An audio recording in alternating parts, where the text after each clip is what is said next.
Hey guys, welcome to another episode of The Search Bar. As always, I like to start off asking if your marketing has gone sour, because you can just sit back and enjoy top shelf strategies from The Search Bar here, where we're serving up insights for your digital marketing to work successfully. And you guys might see here, if you're watching the video, I actually have a couple of bottles of wine in front of me, right? That's the Search Bar blend here.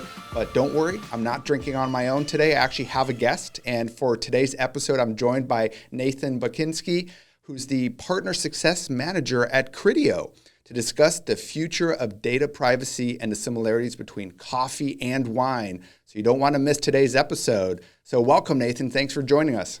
Thanks, Eric. Thanks for having me. Awesome, man. So I always like starting off, here. I know we talked a little bit before the podcast, and you just had so many great stories and so many unique things to talk about, but really want to start kind of talking about your roots. If you maybe want to share with the audience, where are you from? Where did you grow up? Yeah, so I moved around a few times as a kid, lived in a couple different states, but if from anyone that knows me, they'll definitely identify me with Kansas. So I was born there, went to college there, definitely kind of really what feels like home, but currently reside in central Pennsylvania. So I just bought a new house, and all the projects that come with that. Nice. Well, congrats on the new house, and definitely very different geographical areas there, Kansas and Pennsylvania there.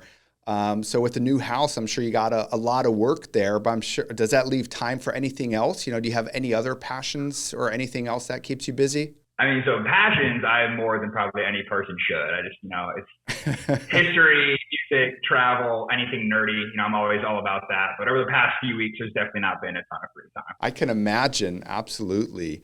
So I know we talked a little bit, again, ahead of time. I talked about my passion for wine. You mentioned your passion for coffee there. Can you just hold up your coffee cup here real quick, just so everyone can see it? I was very impressed here by the size there of the coffee here, and so everybody knows it's in the afternoon, right? So you're a serious coffee drinker, it looks like. Yeah, I will say it is smaller than it appears. It's like your rearview mirror, but it's definitely, I'm a big coffee fan. That's awesome.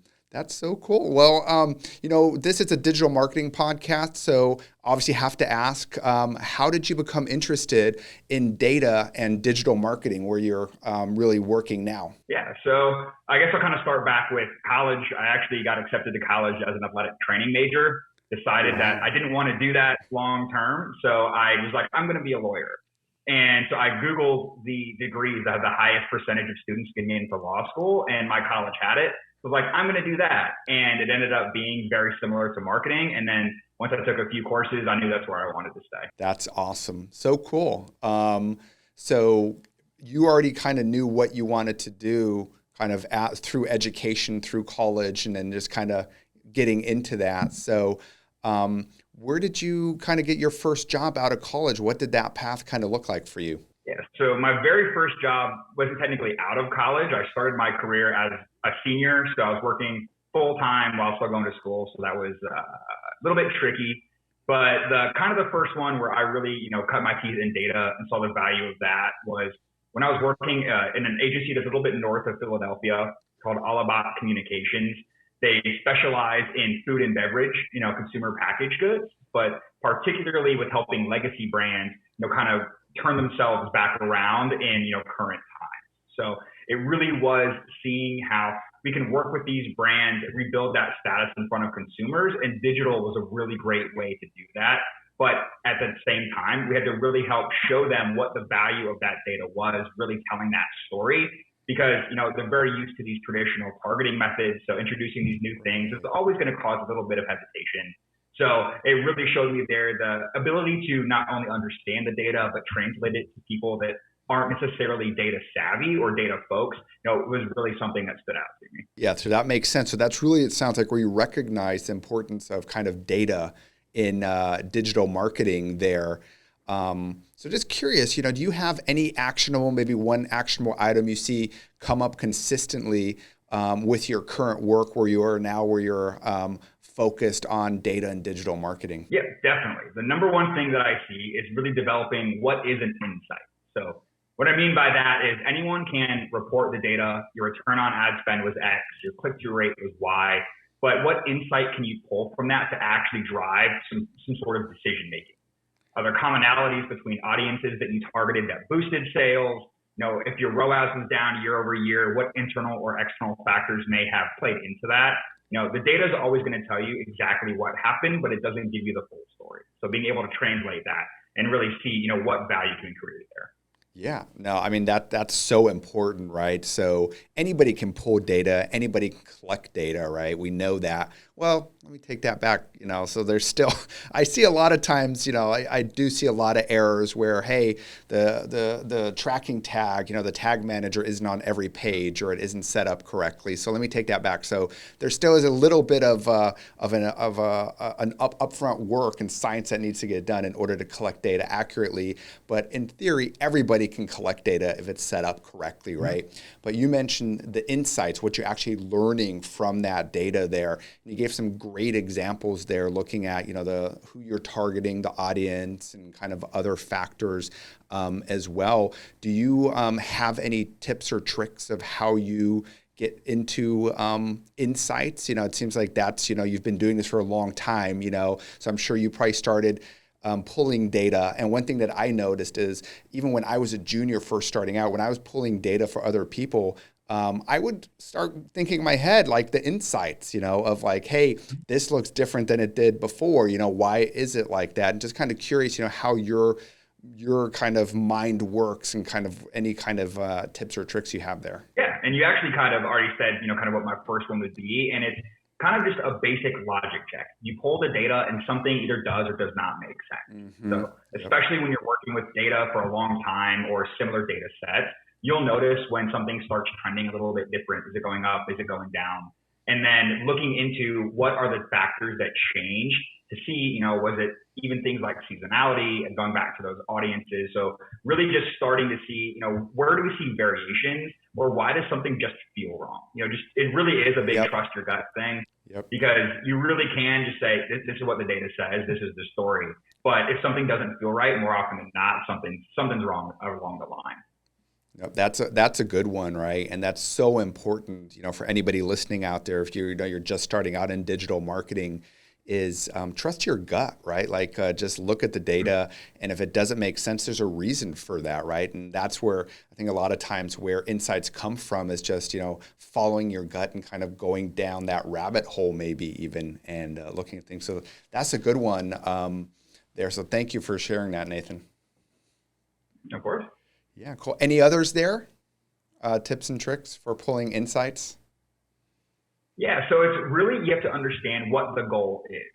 So let's say your goal was driving reach or that awareness. Maybe your goal was conversion, but it's understanding where different things fall throughout the funnel and then kind of what stood out from that. So let's say your goal really is to get in front of a lot of people, really get your brand out there. You're not going to only focus on things like a keyword search or targeting shoppers, retargeting shoppers that have recently visited certain pages. You're more going to focus on how can we find those high engagement shoppers, large scale people that are clicking, people that are watching your videos, completing your videos. So that way you can start doing things like targeting those specific shoppers, maybe building lookalikes, finding similar shoppers to that, or vice versa. If you're really focused on that conversion, really seeing are there different audiences or different groups that are converting more often? Is the conversion rate higher? Is the return on ad spend higher? And what are the commonalities between those? So once you can kind of see it from the opposite side, what are we trying to accomplish? We can look and see at the specific things that achieve that goal and then, really took off, and then we can use that to consistently grow over time. That makes so much sense. As you were saying that, I was just curious, are there any tools that you recommend or any tools that you use? I mean, most people are familiar with Google Analytics and maybe Google Sheets or Excel. Is there any other tools that can help kind of maybe give you a more holistic overview and put together some insights? Yeah, so I mean, it's a lot of times it can come down to that individual platform because things do perform very different. The data you're going to get in Google Analytics is likely going to be different than you get in the Facebook Ad Manager. But making sure that you tag things properly, just as you noted earlier, if the legwork you do at the beginning will really help your holistic marketing at the end. So things like Google Analytics, Adobe Analytics, if you're a little bit bigger, but more of these kind of places that can aggregate all your different campaigns can really help give you that more holistic view. but it does come down to that management being really careful at the beginning to make sure everything's tagged properly. You know what correlates to what, and then you can really start to draw some conclusions when you can see all of your data in one place. Makes sense. Yeah, no, absolutely. So let's talk about the name of the podcast and, kind of search and search bar. Because one of my favorite questions to ask to all the guests here, Nathan, is what's the last thing in your search bar? Yeah, so it's really thrilling. As we discussed, I just purchased a house, and that comes with a lot of yard work. So my most recent search is looking for batteries for a weed whacker that we just purchased. So realized it didn't run quite as long as I wanted it to, so need a little bit more runtime. Gotcha. Okay. So you are looking to replace something that you already had, right? So you already had the battery and you're looking maybe for something that's going to work even better than the one that you had. So what kind of what kind of results come up, right? Is it e-commerce websites? Is it informational blogs that are comparing batteries there? Just kind of curious what came up on your search engine results page there. Yeah, so obviously the very top first couple slots were ads. Yep. So it's a very, electrical things are very popular right now, but then it really was mostly e-commerce. So obviously Amazon ranks high. The Greenworks is the product line that we have. So their website ranked high, but it mostly was those e-commerce places. It was really your big groups. And then most of it under that was blogs, Reddit, things of that nature. So you're really strong, obviously, SEO savvy groups were really high, but then under that was a lot more of that kind of user generated content, because there is a lot of really high engaging forums, and places like Reddit are really great places to go when you have questions. They're also great places to go when you're looking for what kind of content should I create? How can I rank higher? Because they give you a lot of ideas of what people are looking for and talking about. Yeah, no, I'm glad you brought up Reddit. It's one of my personal favorites, as you mentioned, just to do research. And it seems like the trend a lot of times I see recently is that almost every single search query, Google starts to recommend Reddit afterwards, because so many people are doing that, right? They don't want, a corporate answer or an Amazon. They want to have real people give them real answers and real insights. And it seems like Reddit is still in the internet or the Google users' eyes seen as authentic, right? And it's been around so long, but it's a continuation of previous iterations of forums, right? And user-generated content there. But you brought up a good point is, you can go to Reddit to get ideas. And one of the favorite things I saw about Reddit is that it's where a lot of writers for like BuzzFeed go, and they just go into Reddit. They look at a thread where people's like, oh, here's my favorite things I missed from the 90s. And the writer's like, oh, I need to write a story about the 10 things you missed from the 90s. Just take it out of Reddit, and there you go. You got a brand new article, right? So it's great for ideation and for ideas there. So where did you go? Did you go to the Amazon, or did you click on Reddit, or what did you trust most for your kind of battery purchase there? I immediately went to Reddit. So just like you, I'm a big Reddit guy. I'm looking for things. So yeah, my first search was just overall, and then when I'm seeing ads and I'm seeing the big guys, I've already looked on Amazon just to see what prices were. Right. But then immediately I go to Reddit, because just like you said, it feels more authentic. I'm more likely to trust that. It doesn't feel like it's kind of a big box company that's just putting things out there to sell things. You're getting authentic answers from people that have used these products before. Yeah, and it's so true. And Google's realizing that as well. And kind of with the latest updates coming late last year, early this year, is that Google really, it's rewarding you if you're creating content for users and not just for search engines, right? So if it makes sense for you to write about weed whacker batteries, you're going to get rewarded for that, right? If you're a manufacturer or a local store, but if you're some kind of affiliate marketer and just writing, one of those SEO articles about the best weed whacker batteries, Google's going to know that and not rank you as high anymore. So Google realizes that people want authenticity, they want experience for someone who has experience there, which is going to be someone who, like on Reddit, because it's a human writing it. To share that information versus writing an SEO blog post just to get traffic for that. And it's clear and concise. Google at the end of the day is trying to solve your problem, Right. but it's hard to solve your problem when you have to read 12 pages of random text before you get to your answer.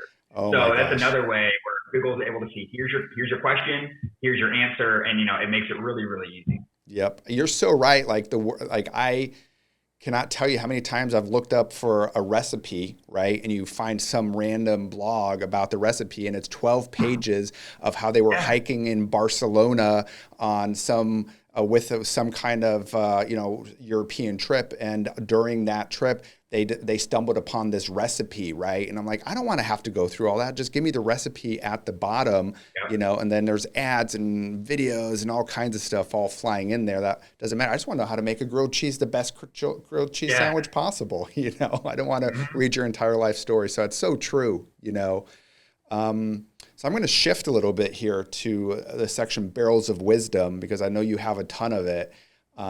As we've already been talking here.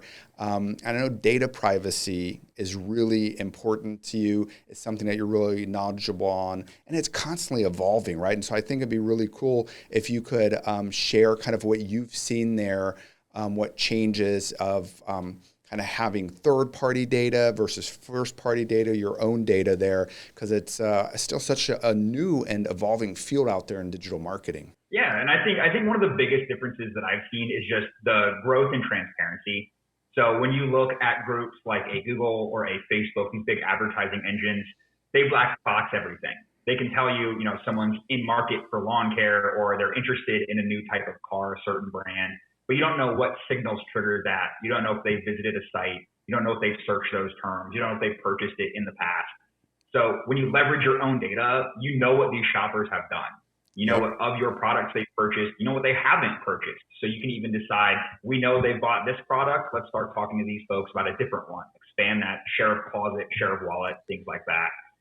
Also, you're not reliant upon another company, say things like Google deprecating third-party cookies. You don't have to worry about losing your audience size. Your scale drops dramatically. If you know and can identify your shoppers, you can get them to that endpoint that you're looking for. You can get your customer sets to a DSP if you want to go programmatically. You can get them to Facebook. You can get them to really wherever your shoppers are at, but you're not reliant upon somebody identifying them for you. So that also sets you up for the future, because you're going to be able to consistently have this performance over time, track your customer growth. But as things change, because they always will, if you're not really focusing on utilizing your data, then you could be doing a campaign right now, and then in the middle of that campaign, there's a major change at one of these platforms, and your results are completely different. So it gives you the power not to just understand who your customer is, but it helps make your brand safe for all of your efforts long term. That makes so much sense to me, and honestly, it's kind of scary, right? Like if I'm a brand or a company, I'm worried about that, right? So we just had July 1st, a big shift from Universal Analytics to GA4, right? So the way we're tracking people come to a website is completely different there. So I'm just curious, you already talked about a little bit, of the future of it, but do you have any tricks or tips that you can give to people or brands, what they can do right now to be proactive and have sustainability when it comes to privacy, as we kind of see that shift in tracking? Yeah. And I think it goes back to just what you said about, tracking overall, is doing the legwork at the beginning. So kind of one of the, not running jokes, but things that, us on kind of the more technical side talk about is Excel is not a database. So, we want to make sure that you're investing in your data and security now. And even if that's not really your specialty, connect with someone who is, because the legwork that you do now will help you long term. It protects your brand from even things like hacking, because that's becoming much more common across even smaller brands, smaller websites. They know they can get $10,000, $20,000 ransoms out of it. So, protecting yourself, making sure you have your data in a safe place, making sure you can access it and you own it. It's not living on some sort of third-party platform. So having that proper infrastructure from the beginning, even if you're still playing catch up right now, is totally okay, because everything that you do now will help you 5-10 years down the road. Absolutely. I couldn't agree more. And again, curious, do you have any companies or any tools or anything you want to shout out there? Because for most everybody now, just percentage wise, is using Google Analytics, right? That's where your data is basically housed. And just curious, is what kind of platforms are you talking about specifically that maybe a brand or someone could use? Yeah, so I currently, in my role, I do work with larger enterprise clients. So it usually is enterprise software. It's a Snowflake, it's a data warehouse, things like that. Yep. But even for smaller things like groups like Google Analytics, even all the way down to two-factor authentication, just making sure you have that extra wall so it's a lot harder for somebody to get in there and access your data. Google's going to keep that for you. It's not like their servers are going to go down and you're going to lose it all. It's just making sure that it's safe and it's things that you can always have access to over time. No, that makes a ton of sense. Like you said, the enterprise level, definitely start investing, kind of capturing your own data, having your own database. And if you're a smaller business, the minimum is two-factor authentication. And I think that's a trick or tip, I should say, for anybody is set up as much two-factor authentication as you can to protect yourself, right? And there's a reason why websites annoy us with that. Hey, put in your cell phone number, put in an authenticator, is because data theft and hacking has become so rampant, right? And so you even mentioned kind of there's where they're holding things hostage, right? Where people hack into your system, and then you have to pay money to get your own data back, right? Which is really scary. And you can circumvent all that just by setting up two-factor authentication. And then you don't really have to worry about it. So that's fantastic. Thank you for sharing that, Nathan. Of course. So I already mentioned a little bit about coffee. Looks like you are a coffee connoisseur. And just curious, is there a connection, or how do you connect coffee, wine, analytics kind of to each other? Because I think there might be some similarities there. Yeah, there's a ton of similarities, especially between coffee and wine. But I do think between data, coffee, and wine, the main thread there really is that storytelling aspect. So, wine is given a score based on the flavors, the colors, what makes it unique. Coffee is the exact same way. What's your flavor profile? Where is it from? What are we expecting that coffee to act like? But what goes into making those flavors? So is it the ratio of different grapes that you're using? Is it how are you roasting the coffee? What are the different temperatures you're taking them to? And that's all based on data. So you're going to see how long are you fermenting your grapes for maybe? What's your roast time look like? What different degrees? All of those things. And again, anyone can look at the data and say, here's a ratio, here's this, here's that. But you need to be able to understand what levers can you pull to really maximize certain flavors. Because you can only get so far. Wine's not my expertise, but let's say it's a coffee and where it's from. It should have a certain flavor profile, but you want to accentuate maybe the sweetness or the fruitiness of it. So you need to know what you're looking for in your different charts and data points to really bring that out, because it's not like you can just press a button and say, I want a fruity coffee. You have to really read that graph, understand where those changes are coming from, and kind of, then you can expound on that. That's awesome. Yeah. I mean, people don't even realize that, right? Like how much goes into coffee making. Wine, I think, has a little bit more of a following, or people kind of having an understanding there. And I think it's probably because wine can get expensive, right? And anything that costs money or is expensive, people are gonna be like, oh, there's a lot that goes into that. But coffee, a lot of times, doesn't get as valuable over time like wine does, is what I'm trying to say, right? But I heard you roast your own coffee as well. Is that right? I do, yeah. So it started as a pandemic hobby, like many other things for many people, because as you noted, things get expensive, especially when you're drinking high quality coffees. So it was like, hey, I'll start roasting on my own, maybe save a little money. And then it was just an addiction that grew from there. It's so much fun. And I mean, obviously you have great coffee to drink all the time. So, and you make friends out of it because everybody wants to drink coffee. So it's a great social thing. It's a great way to even exercise your brain. And at the end of the day, you have good coffee to drink when you're sitting out on the porch. That's so unique. That's such a unique hobby. I'm honestly just jealous, right? I would love to have my own coffee that I was roasting. That's so cool. You're definitely gonna have to send me some of your coffee. Definitely. And it's easy to start. All you need is about $200 for actually, that's a lie. You could start on a popcorn popper if you want to. So that's how a lot of people start roasting coffee, is actually a popcorn popper. It even there's different stages of coffee. And when it's pretty much first drinkable, essentially, it actually sounds like popcorn is popping. So people will do that. They start hearing that noise. They know that it's at a drinkable stage. So it can be as basic as that all the way up to, multi-$100,000 roasters that the big guys are using. That's fantastic. That's so cool. Thanks for sharing that. You just made me want to get another cup of coffee here. Of course. Kind of speaking of coffee, wine, let's segue into the perfect pour here. One of my favorite segments here of the show, where we sent you a Mad Libs, aka fill in the blank story to help create a coffee label for you. Usually it's a wine label. For you, we made it a coffee label. So let's see what you came up with here. If you can just read it out loud to us. Yeah. So if I were to create my own coffee bean, I think it would be called the Game Changer.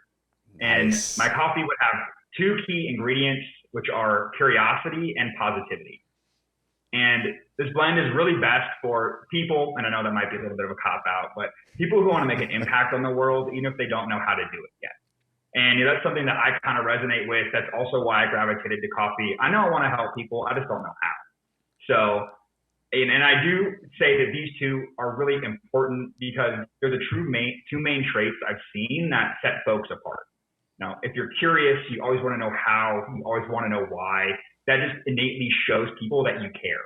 You're not just saying, yep, this is it, no, we're done. It also shows the people that doing the bare minimum isn't just good enough, but you're leading by example. You're not just talking about it, you're walking the walk. And it shows that you always want to get better. And in my experience, it's only made people who want to support you even more, help you out on your journey. And, with positivity, I've been called annoyingly positive on more than one occasion in my life, but I still take it as a good thing because it helps build your confidence, but also the confidence that others have in you. It teaches you how to tell a story and create value too. So going back to data, whether a campaign did amazing, whether a campaign struggled, being able to look at that performance and pull out those actionable insights. This type of shopper still engaged with us quite well. We had a strong conversion rate on this product. If you look at it from a positive angle, you can always find that sign of success to help tailor your campaigns, help tailor your programs, even help build products, because you're able to see, there's still some positives, even if it's a great or a terrible campaign. Terrible. Yep. And then also at the end of the day, especially say you're working with an agency, you're working with clients, the way that you approach things, the way that you talk about things is sometimes even more impactful than what you specifically have to say. So having that positive mindset, always being able to see, hey, things might have been not exactly what we wanted here, but this is how we're going to make some learnings that we can utilize to make better steps forward. That really is important, especially in the marketing world, because not everything's going to perform exactly as you want every time you run a campaign. That's so true. And I really love kind of that approach, right? Is kind of taking away what did, maybe even if it wasn't the perfect campaign, there's still takeaways and learnings from that. And I don't want to sound like on the opposite end here as a cynic, right? But like, hey, at least we learned that didn't work, right? So that's something positive, right? Is like, hey, that didn't work. Let's do something else, And that's the positive angle. Yeah. So it's whether you're found two data points that worked, or you're just it's the Albert Einstein, or it wasn't Einstein, it was, another guy there. But I didn't figure out how to do something. I figured out how not to do something. Right. So there you go. It's just taking that mindset on it. Yeah. I love that. Yeah. And curiosity, I think, is so important for any marketer out there, right? Especially anybody who's dealing with data, is the curiosity that comes with that, trying to learn more, trying to figure things out, paired with the positivity. So I think you made a fantastic coffee blend there. Thank you. And so I'm very impressed, Nathan. That was very cool. Thanks. Appreciate that. Yeah. And not always most creative guy. I'm a numbers person. Yeah. So it took me a little bit to come up with some things. Yeah, nope. I totally understand that. There's you can be creative in many different ways, right? You don't just need to be creative, for creative sake or with a camera. You can be creative with data, with numbers. We're in marketing with media. You can be creative where you're placing that creative, right? Mm-hmm. Coming up with some cool campaigns, where it's going to come up, it could be even creative, like, hey, our target customers, they're on Reddit. Let's put the ads on Reddit, and so as a media buyer, that's your creativity. There's, your coming up with different channels, different platforms to kind of place those ads on. So those two ingredients are awesome. So thank you for sharing that. Yeah, thank you. Cool. Well, hey, that brings us to the end here, Nathan. Cheers. Thank you so much for being here. You too. And thank you to everyone here for joining the search bar. You can connect with Nathan. You can connect with myself on LinkedIn. Follow along with our journeys. We'll add the links to connect with us directly in the episode description. And of course, if you have any SEO or digital marketing questions, reach out to me directly on LinkedIn. As the CEO, president of Digital Neighbor, you can probably tell I love talking about this topic, and I'm happy to talk to anybody that will listen about digital marketing and SEO. We hope we filled your glass with digital wisdom, and we will see you real soon for the next episode of The Search Bar. Thank you so much. And Nathan, thanks again for coming on.